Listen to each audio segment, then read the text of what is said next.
वो महात्मा, वो समर्थ दयाल जब आते हैं संसार में तो वो गांव-गांव, नगर-नगर अपने प्रेमियों को भेज करके खुद चल करके लोगों के कष्ट दूर किया करते हैं। जब जिंदा महात्मा मिले आपको तो तुरंत उनके चरण पकड़ लेना चाहिए, लेकिन ये बहुत ही कम लोगों के अंदर में, या ये समझो कि बहुत कम लोगों का सौभाग्य होता है कि जो महात्मा तक पहुँचते हैं। सब वही पुराने जाल में फंसे रहते हैं।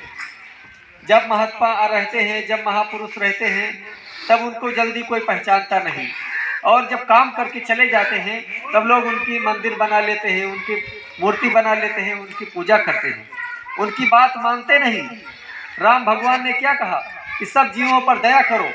उन्होंने कहा कि दया धर्म तन बसे शरीरा, ताकि रक्षा करे रघुवीरा।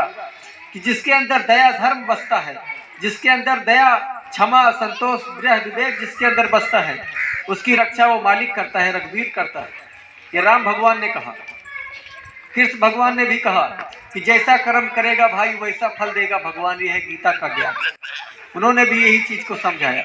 तो आप समझिए कि जब जितने महापुरुष आते हैं यही सब सिखाते हैं, यही सब शिक्षा देते हैं, लेकिन इससे बचने के लिए लोग क्या करते हैं? पत्थर की मूर्ति पूजने लगते हैं।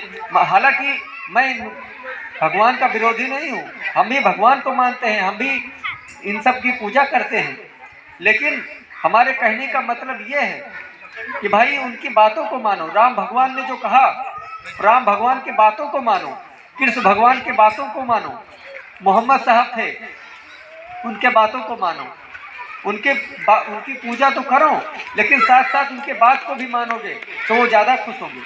हनुमान जी थे, लोग हनुमान जी की कितनी पूजा करते हैं, लेकिन हनुमान जी का छोटा सा भी आचरण अपने अंदर नहीं डालना चाहते। हनुमान जी कितने शीतल थे, कितने अच्छे थे। तो हमारा यही सब कहना है कि महापुरुषों की बातों को जब मानोगे तो आप सुखी रहोगे, आपके घर में शांति रहेगी, आपके घर में ईमानदार और जितने बच्चे पैदा होंगे वो सब नेक बनेंगे। तो बोलिए जय गुरुदेव। तो देखो ये मनुष्य शरीर हम सबको जो मिला है, ये देव दुर्लभ मनुष्य शरीर है।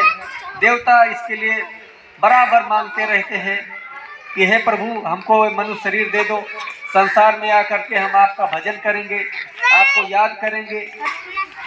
तो इसीलिए मनुष्य शरीर मिला। और दूसरी बात यह है कि आगे का समय बहुत खराब आ रहा है। बराबर स्वामी जी कहते रहे, हमारे जो पुराने बाबा जी थे, जो बाबा जय गुरुदेव नाम से जिनको लोग दुनिया जानती है, हालांकि वो कहते हैं ये हमारा नाम नहीं है, उनका नाम तुलसीदास जी था। और हमारे जो वक्त के महापुरुष आपके सामने हैं, इनका भी नाम बाबा उमाकांत जी महाराज है। तो जय गुरुदेव नाम उन्होंने कहा मेरा नाम नहीं, ये परमात्मा का नाम है, ये भगवान का नाम, ये ईश्वर का नाम, या खुदा का नाम, गॉड का नाम, जो भी अपने भाषा में जिनको भी याद करते हो ये जय गुरुदेव नाम कहे कि उनका नाम, उस मालिक से सीधा सीधा जुड़ा हुआ नाम। तो जय गुरुदेव नाम इस समय पर जगाया हुआ नाम।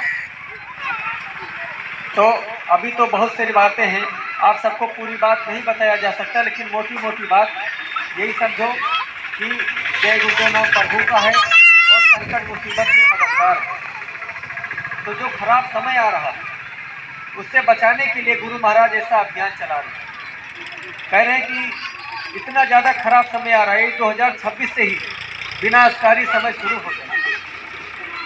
अभी इसी सत्संग में बोले कि आगे का समय विनाशकारी, बचे वही जो नाम आधार। कहे कि जो नाम का आश्रित कर लेंगे, जो नाम पकड़ लेंगे वो बच जाएंगे। कलयुग केवल नाम आधारा, सुमिर सुमिर नर उतरे पारा। रामायण में लिखा हुआ है कि कलयुग जो है केवल नाम के ही बल से ही जीवात्माएं से पार होंगी, सब लोग नाम के बल से ही पार होंगे। तो कलयुग केवल नाम आधारा, सुमिर सुमिर नर उतरे पारा। तो नाम कहाँ से मिलेगा? नाम रहा संतन अधीना, संत बिना कोई नाम न चीना। नाम संतों के अधीन है, क्योंकि इतने नाम हैं, कोट नाम संसार में, ताते मुक्ति न होए, आदि नाम जो गुप्त जब बिरला बूझे। तो इस संसार में इतना ज़्यादा नाम है कि आदमी लोग सोचता है कि कौन सा नाम का सुमिरन करें तो हम बहुत आगे पार हों।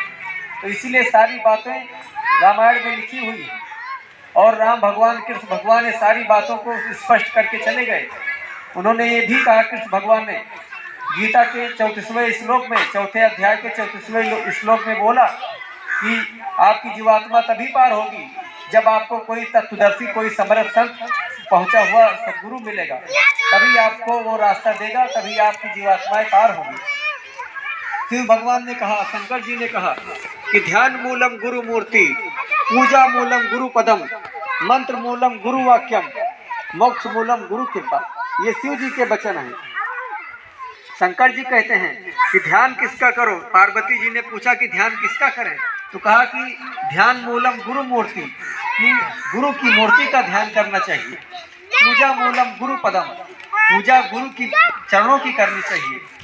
मंत्र मूलम गुरु वाक्यम, कि मतलब मंत्र जो गुरु अपने वचन बोलते हैं उसी को मंत्र समझो, और अगर मोक्ष मिल जाए तो ये गुरु की कृपा। तो आप समझिए, ऐसे ऐसे महापुरुष और देवी देवता ये सब कहते हैं, गुरु की इतनी प्रशंसा करते हैं कि 3 लोक नवखंड में गुरु से बड़ा न कोई, करता करे न कर सके, गुरु करे सो हो। गुरु की कितनी ज़्यादा बखान कर